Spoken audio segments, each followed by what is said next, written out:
sort of an indication of both some of the things that I have been studying and why I'm quite convinced that this film is authentic, and what we're seeing is something very biologically real and not a person in a suit. But some of the other things that I've shown you are just to give you an idea of some of the other research things that I am currently working on, and will hopefully be able to publish something in the near future explaining this, illustrating it, documenting it in more detail, that will lend further credibility to the filming, the descriptions of it, the information about it, and will simply go a longer way toward authenticating the reality of the film. So, with that, let me open it up for a question. We may have time for one. Sure, whatever. Take your time. Yes, sir. I just have one question. I understand there's another creature object in the picture, and they've talked about this for years. Did you find anything in this photo that would indicate there's another creature or object in the picture? Okay, the question asked was, there have been some reports of another creature, like object or figure in the film.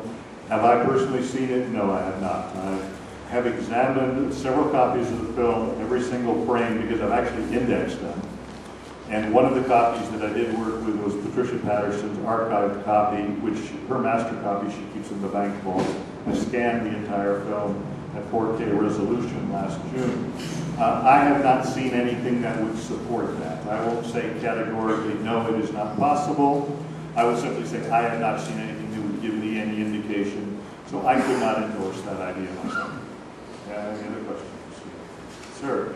You've been able to compare images that are in the film at the bottom of the feet with the images of footprints? The question was asked, have I been able to compare images of the bottom of the foot as seen in the film with actual casts taken from the site? Okay. The reality that we must accept, unfortunately, is that the resolution of the film does not allow us that much detail. I wish that it did. As it is, the resolution of the original is actually stunningly sharp for 16mm film.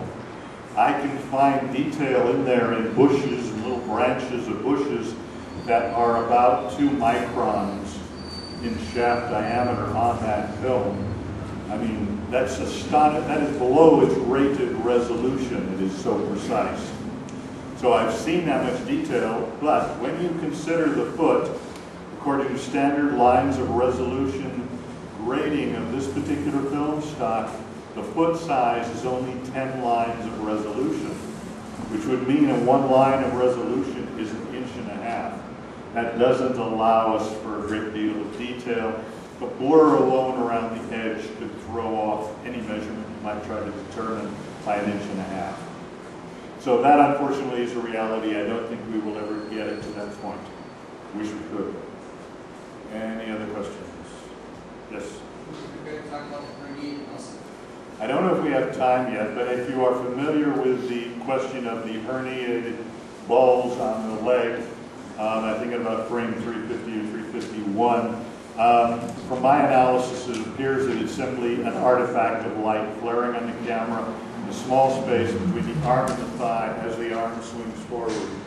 I haven't gotten that documented yet. That is on my list of things that I have to do to document why I feel that is such. But in my personal opinion, yes, it is nothing more than a light artifact flaring suddenly, blurring slightly, diffusing over copies. And I think that may be the correct explanation, but I have to still work on that. Another gentleman have a question? Yeah, first of all, thank you for your presentation. Oh, okay, so that's not so much a question, but I'll take it. My question revolves around some of this zero observation. I've actually seen various videos that show 3 other examples, questionable examples of items within the movie. First is there's a flash going off in the background of the woods. Right. Second of all, and I apologize, I was a little late, somebody pointed out that there was a strap issue around the waist. And I think Ray Duffington said it was to be feces. And the third item of the photo that I've seen is a rectangular 3-inch strap that looks like it's right above the foot, the heel of the foot, whenever it's long. Have you seen those? Okay, yeah, there were questions about some of the reports about different things that have been seen in the film or interpreted by others who are analyzing the film. I am familiar with some of those things having been mentioned. My biggest concern about anything of a light flash would be, is there a chance that it's simply an image artifact of a flare of light? That can occur. There are a lot of things like that occurring in the film across the various copies. So my question would be, if a person is offering up that as an argument, how would they falsify to verify that it is not simply a flare of light? Because they do occur, whether it's a scratch, a small particle on one bit of film or such in the copying process. And unfortunately, the original was scratched up quite a bit before copying was ever done. Most copies that people look at are second, third, even fourth generation, and we don't know how clean or pristine the source in film was that was copied to another stock. It might have had some dust particles on it. So falsifying that, in other words, eliminating the alternative of a dust speck flaring up or something of that nature, is something that a person advocating that argument would have to consider. For myself, the truth of the matter is, in my analysis, I have tried to move as far away from anything that I see in a single frame as being reliable, and I try to go by what things I find in multiple frames, because multiple frames of the same subject, the same image, the same shape, reduces the prospect that it's an image artifact that you are seeing. So looking at multiple frames, in my opinion, provides a much more reliable conclusion. It eliminates the option of an artifact, because an artifact will not replicate across frames precisely. So that's something where it certainly is something that could be examined or evaluated in the future. I haven't seen anything where I would endorse any of the things that you mentioned. Also, some of the description of like buckles or straps or such like that, it sounds like the description of people who've never made a suit. Because I think of that and I say, why in the world would I put a buckle there? Why would I break the suit at that point? Every suit is structured with a certain design in mind. How to get somebody into it, how to get them out of it easily.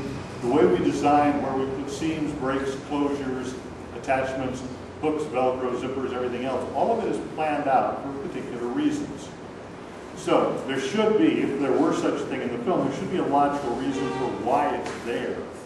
Now I have seen people point out, well, yeah, it's split here, or it's there, or there's a bulge here, or the padding stops there. But I've never seen any of those arguments make sense from my perspective of actually thinking, okay, I want to build a suit, and I want to design it this way, and I want to put in this thing. Why am I putting this thing in here? It doesn't make any sense to me. So I have to counter that with that particular thing. If someone is offering that as an argument, I think they would need to validate their argument. They would have to explain the underlying structure of the suit, why that was necessary. Yes, exactly. So that would be the burden of the person making the argument that yes, it's a buckle or a seam or a zipper or a split. They would have to be the ones to advocate why that makes sense. Any other questions? That's it. We're all, yeah, figured as much. Okay, I guess we're it. Thank you very much.